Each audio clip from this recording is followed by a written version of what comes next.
This is a 10,000 mile review of my 2021 Tesla Model 3 LFP. This car has been phenomenal over the 10,000 miles that I've owned this vehicle, and I've been really happy with it. This is just my genuine review of this vehicle. Should you guys get an LFP car? Should you not? Should you opt for an NCA powered car of maybe a 2022 model year or earlier? I'll let you guys know in this video.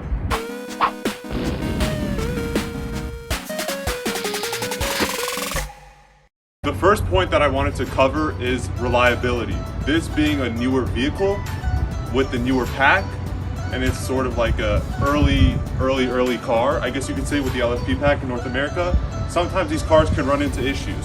And I personally only had one major issue, which, I'll let you guys know. Basically, the car stopped charging after about like 5,000 miles. Like, plug it into a level 2 charger, did not work at all.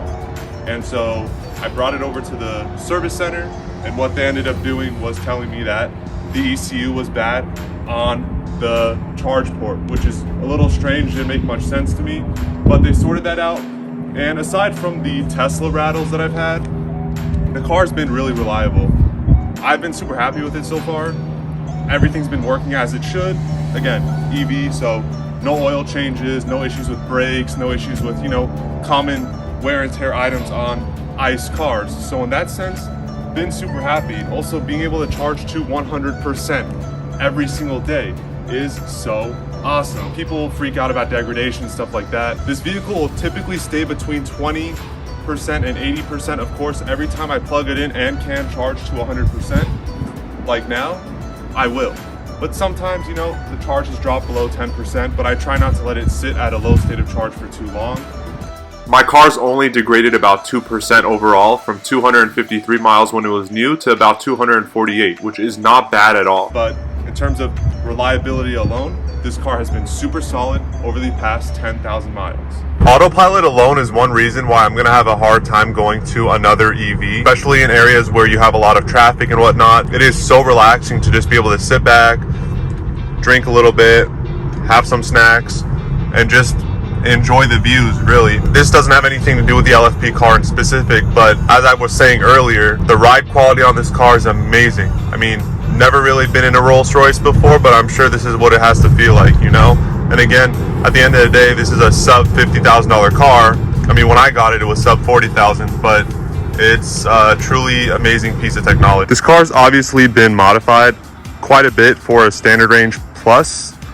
So what I've done to the car so far: powder coated wheels. These are the stock 18-inch wheels with the aero caps, except they're powder coated black now instead of the silver. The car obviously has a vinyl wrap. This vinyl wrap is from Nosatech. It is a Super Gloss Series Pearlescent Mint. You guys can see we got that Cali Sunshine, and it's really minty. Yeah, that's a casualty, but basically like a lot of pearl in this wrap. I'm really happy about that. It has that black lip on the front to give it some contrast.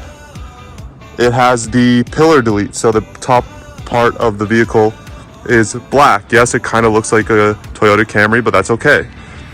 And you can see we're charging, These destination chargers are the GOAT, especially when it's free. On the rear, we added a spoiler. The quality is pretty good for a $100 spoiler from China, so I'm pretty happy about that.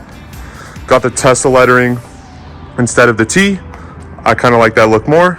Now we come back to here. That's the plate. The plate is wrapped to match the wrap of the vehicle. The registration sticker just happens to be the same color as the vehicle, so that was pretty cool. The rear taillights are tinted. It's a pre-cut film that I got from eBay. They're pretty cool.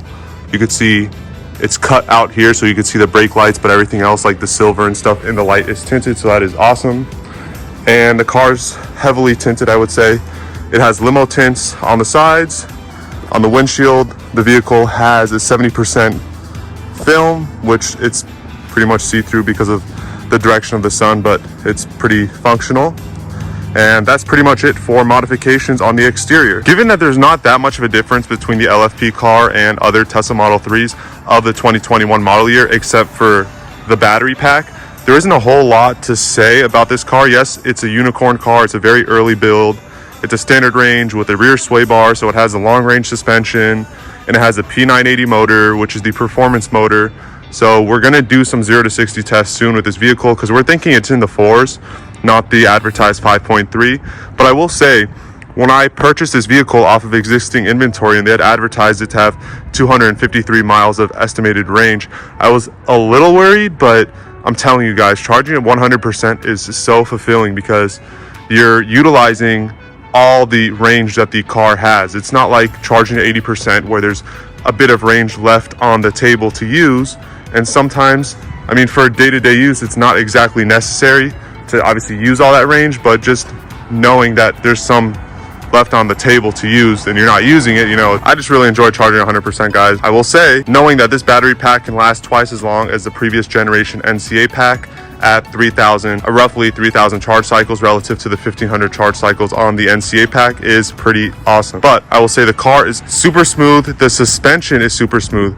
I definitely notice a difference in the ride quality of this car relative to previous models of the standard range variants. So that is also a plus. You're getting the long range suspension for much less if you guys can get your hands on one of these unicorn LFP cars. But yes, I think the LFP chemistry is definitely the future for these standard range variants.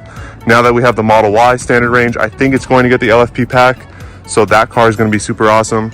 But after 10,000 miles, I'm definitely in love with this car. The gas savings is amazing.